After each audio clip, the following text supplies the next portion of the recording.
¿Te han hecho ghosting? ¿Alguien con quien todo iba bien? ¿Con quien hablabas cada mañana, cada noche? ¿Con quien tenías planes? ¿Un viaje pendiente? ¿Una cena? ¿Con quien te reías de las mismas tonterías? Y de repente, nada. Silencio total. Sin un mensaje, sin una llamada, sin nada. Y lo primero que haces es mirarte a ti. ¿Dije algo que no tocaba? ¿Fui demasiado intenso, demasiado frío? Repasas cada conversación como si fuera un crimen.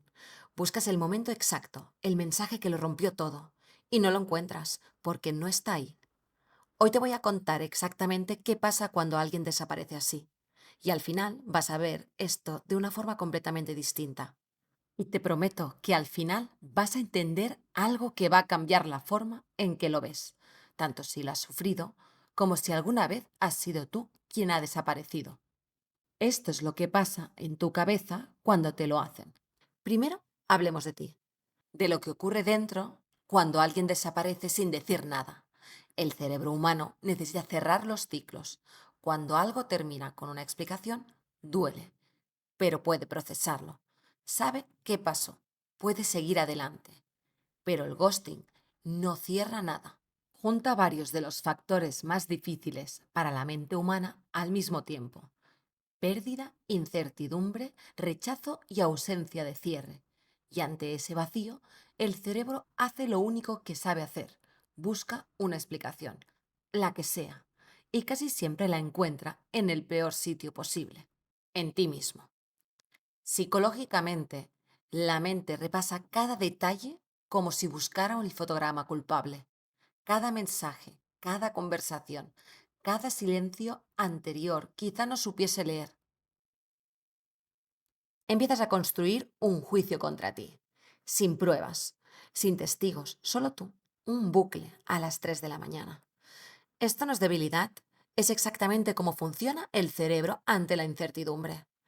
El ghosting no cierra nada. Ahora vamos al otro lado, a la cabeza de quien desaparece. Y aquí viene algo que quizá no esperas. La mayoría de las veces no lo hacen desde la crueldad, lo hacen desde el miedo. Las razones más frecuentes son el miedo al conflicto, la inmadurez emocional, el desinterés progresivo y el miedo al compromiso cuando la relación empieza a volverse más cercana. Hay personas que genuinamente no saben cómo decir: esto no está funcionando. Nunca lo aprendieron. Cada vez que imaginan esa conversación sienten algo físico, una presión en el pecho, un nudo en el estómago, y el cerebro busca la salida más rápida: desaparecer. Aunque duela al otro. Eso no significa que no les importaras. Significa que no tenían las herramientas para quedarse.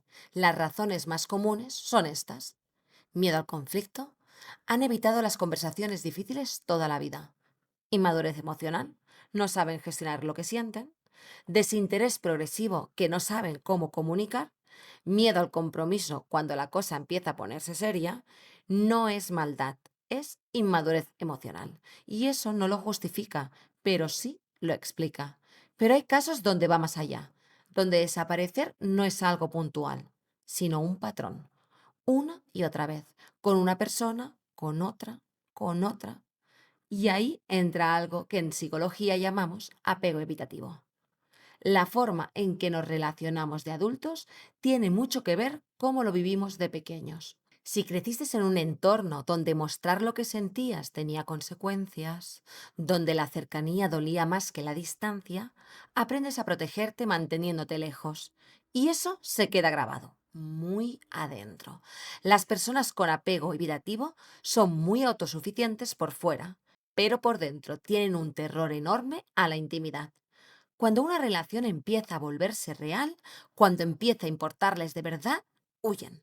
Y aquí viene lo más paradójico: cuanto más les importas, más posibilidades hay de que salgan corriendo. No porque no quieran estar, sino porque quedarse les aterra más que perderte. ¿Lo ves? El ghosting no siempre es indiferencia. A veces es exactamente lo contrario. Volvamos a ti.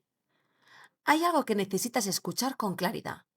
Las personas que han vivido el ghosting no solo se sienten tan mal como las que reciben un rechazo directo, se sienten peor durante más tiempo, porque el silencio no cierra la herida, la mantiene abierta, con la infección dentro. Y en este tiempo, la mente sigue trabajando contra ti, sigue buscando qué fallaste, sigue construyendo una historia donde el problema eres tú. Pero escucha esto, el ghosting dice más de la persona que desaparece que de la persona que se queda esperando. Quien desaparece está eligiendo su comodidad por encima de tu bienestar. Está evitando algo que no sabe gestionar. Eso no es información sobre tu valor, es información sobre sus límites. El silencio del otro no es una sentencia sobre lo que eres, es el techo de lo que esa persona podía dar. Y si eres tú quien desaparece, quizá estás viendo este vídeo y en algún momento has pensado, yo he hecho esto. No estás aquí para sentirte culpable, estás aquí para entenderte. El ghosting, como patrón repetido, es una conducta de evitación ante situaciones percibidas como amenazantes.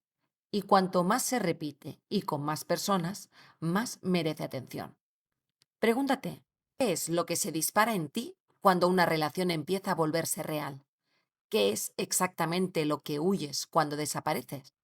¿Es miedo a que te hagan daño? ¿Es no saber qué decir? ¿Es que en el fondo crees que si te conocen de verdad se van a ir igualmente? Esas preguntas valen más que cualquier respuesta rápida. Y si te reconoces en ellas, quizá es momento de hablar con alguien que te ayude a trabajarlas. Porque desaparecer puede parecer la salida más fácil, pero a lo largo también te deja a ti solo. El ghosting no es solo una moda ni una mala costumbre de la era digital. Es el síntoma de algo mucho más profundo.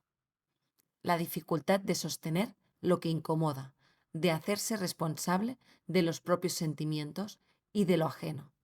Es decir, esto no funciona mirando a los ojos.